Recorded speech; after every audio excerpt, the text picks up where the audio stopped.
Musengiti kamyango manini mboaye onini wenge na longo pete benyenge batete yumbeo namba munanywe Musengiti kamyango manini mboaye otete yobwe sawe nane ya mbemba mota sawa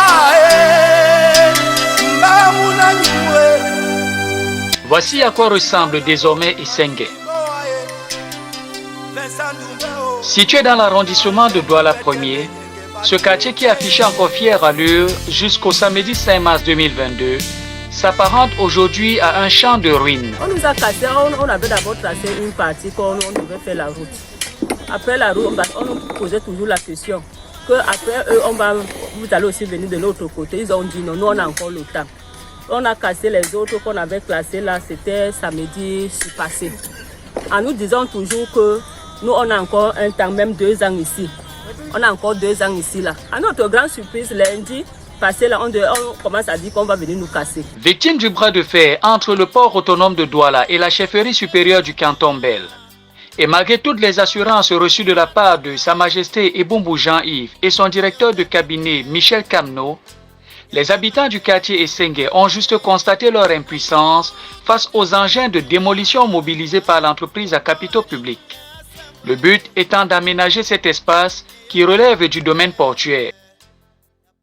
Nous sommes dépassés, débordés, parce qu'en tant que Camerounais, dans son propre pays, c'est pas comme ça que l'être humain devait être traité.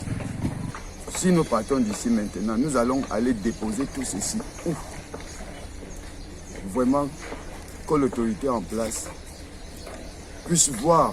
L'absence des notables de la cour aux côtés des sinistrés au moment des opérations de déguerpissement, eux qui étaient pourtant informés de la date, renseigne-t-elle à suffire sur le caractère légal et légitime de l'action du PAD? Autrement dit, les populations de Sengue auraient-elles été subornées par celui-là même qui fait actuellement face à une opposition farouche de sa communauté dans l'affaire des 1570 hectares de Dindé? On nous avait donné, quand avant là, l'autorité du CIL, soit disant que c'est la chefferie, moi je ne connais pas, mais le moment que moi je suis arrivé ici, la personne qui était chef c'était M. Butanda Daniel. Il s'est décédé. C'est lui qui m'avait donné le petit pension là. Moi j'étais en vie. C'est lui qui était chef le moment là. On nous a donné alors on nous donnait souvent un bout de papier. Il y avait aussi un temps là, les papiers de canton Bel venaient aussi. On nous demandait aussi quelque chose pour avoir ce papier. Face à l'impuissance avérée de la chefferie du canton Bel dans ce dossier, les habitants de Sengue n'ont que leurs yeux pour pleurer. Je ne sais même pas ce que je peux dire. Papa, je suis dehors, je n'ai pas la dent partie. J'ai 64 ans aujourd'hui. Je ne sais pas, papa. Je suis dehors et j'ai même la tension. Je ne peux plus marcher. Les carottes sont cuites, diront certains. Mais c'est mal connaître la figure de pro du mouvement de contestation. Bembole, et ma plaque voilà, voilà. Nendembole. Natim voilà, natibwala, namale, nende boda motiswa. Miobianika.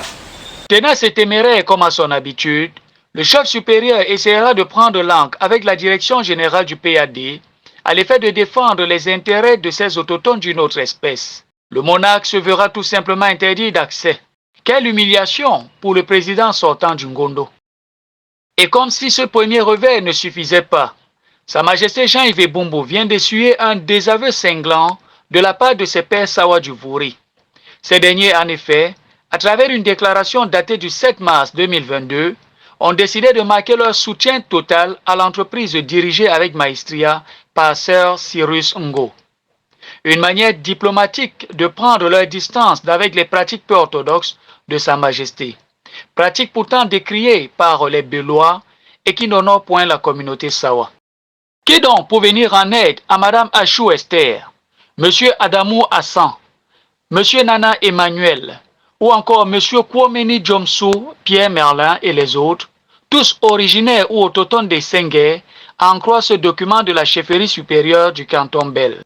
En tout cas, Vitupéré par sa communauté dans l'affaire de Djindé, malmené dans le dossier des Senghé, humilié par le port autonome de Douala et lâché par ses pairs Sawa du Vouri, acculé de tous bords et seul contre tous, l'on serait en droit de se demander jusqu'où ira celui-là même qui vient de nommer un extra-communautaire chef de village des Senghé au mépris de sa communauté. Affaire à suivre.